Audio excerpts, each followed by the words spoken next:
Good morning. I'm Paul Grier.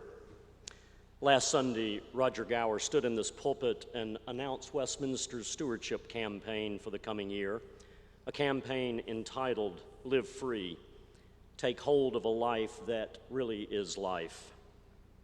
Our sermon series over the last few weeks has been the Ten Commandments, both the commandments in the Old Testament and Jesus' interpretation of those words in the New. In Mark's Gospel, we read of the rich young ruler, a person who clearly had wealth, who runs to Jesus as had many other common folk. The young ruler assumes a posture of one seeking what real life, complete life, is really all about. He kneels and he poses the question, "What must I do?" He seeks wholeness. He seeks wholeness, and all the possessions he must have had do not seem to have satisfied this longing for a fulfilling life. This is one of the few encounters where we read of someone turning away from and not moving into Jesus' invitation. Yet Christ is not angry at the man, but the dominant emotion seems to be our Lord's sadness at this man's situation and sadness on the part of the man himself as he turns away and takes his leave.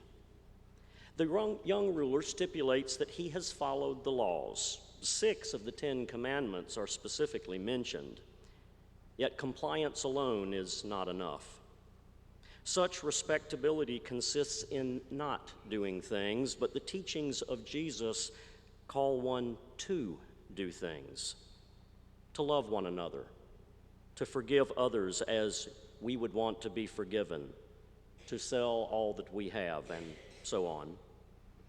Jesus challenges the man to move beyond moral respectability and challenges him to spend himself and his riches on others.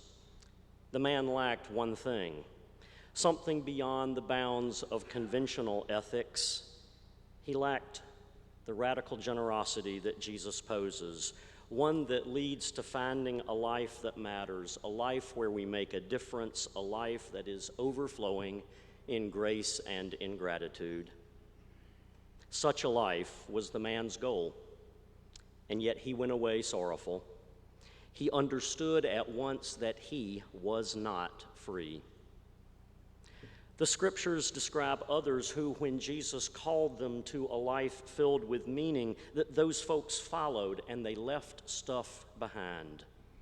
Not because it was bad, but because it was standing in the way of that fullness of life. Not because they had to, but because they chose to. Not because it was a prerequisite for becoming a disciple. It was more of a consequence of being a disciple.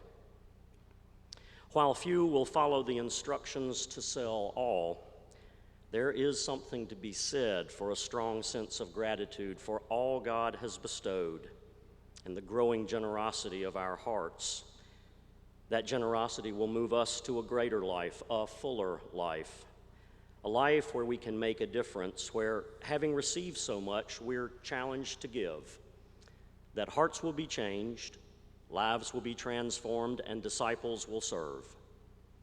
So as you join Susan and me as we consider the gifts we will offer to God through Westminster and this church's ministry, the ministry along Augusta Road and into Pleasant Valley, in Gower Estates and into the Dominican Republic, in the neighborhoods of North Maine and into Zambia, at Furman University and into Ethiopia, on the east side, and to the children of Thornwell Home.